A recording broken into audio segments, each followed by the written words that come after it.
It's 7:51, you're watching Good Morning Britain. Now, our special pop guest today has literally stormed out of nowhere and is being acclaimed as the best new voice since Whitney Houston burst onto the scene 5 years ago.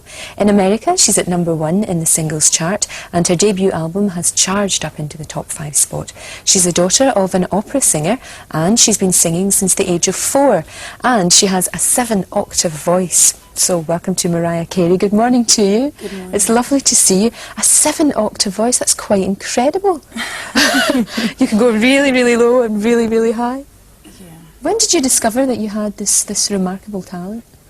I've been singing since I was 4. My mom's an opera singer, so she is also a vocal coach, and she sort of started encouraging me when I was very young. And I've always been singing. Do you think that you would have gone into singing had it been for your mother, or do you think that she sort of maybe encouraged you to do it, but if she hadn't been there, would you still be a singer? Is it something you've always wanted to do inside? I've always wanted to do it, and also the fact that I saw that it was feasible because my mother made a living at it, you know, made it that much more real for me. Been a lot of comparisons between you and Whitney Houston. Does that bother you, that people sort of say, oh, you know, you're very similar? Does that worry you at all? When you're new, you have to be compared to someone, Sure. you know, so, I mean, there are a lot worse people I could be compared to, and she's a superstar and a great vocalist, so. Because you want to be successful in your own right as well. As a songwriter and a singer, which is, you know, I've co-written all the songs on my debut album, and hopefully people will respect me for my work and who I am. So.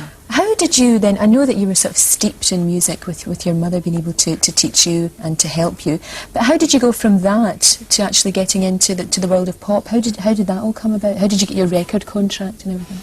Well, I started doing demos when I was like 15, and at 16 I met my co-writer, who I wrote 7 of these songs on the album with, Ben Margulies, and we were sort of writing together and working towards getting a record deal.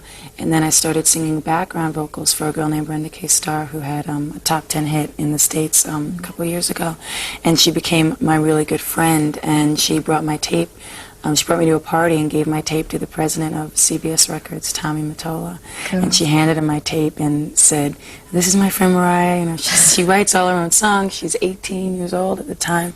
And I never expected him to listen to it, but he listened to it. And he came back. He put it on in the limo, and he came back to find me, but I was gone.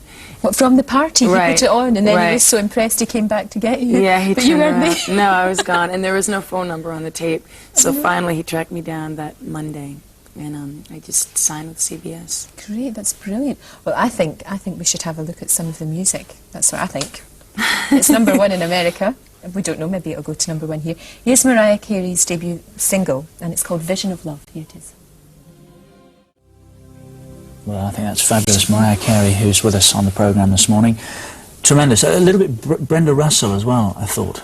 Thank you. I don't know if that's She's a compliment or otherwise, but I think she's marvellous. She is a great writer. And Michael Bolton, I know, favourite of yours and mine. You've sung with Michael, have you? Yes, I have. It was my first kind of live thing other than background vocals at the NARM convention in actually in LA, and they sort of like put me out there for my first time to do a duet with Michael Bolton, who had just won a Grammy and everything, so it was kind of intimidating. And keep singing live, because there's nothing quite like it, is there? No, I would never lip sync. And as the boys from Wet Wet Wet said the other day, let's try and turn these charts upside down, get some good traditional songs back in there, and that one is fabulous.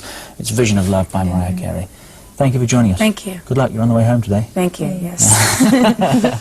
Thanks, Mariah. Thanks a lot. Incredible vocal range, absolutely wonderful. incredible. Ulrika, tell us about the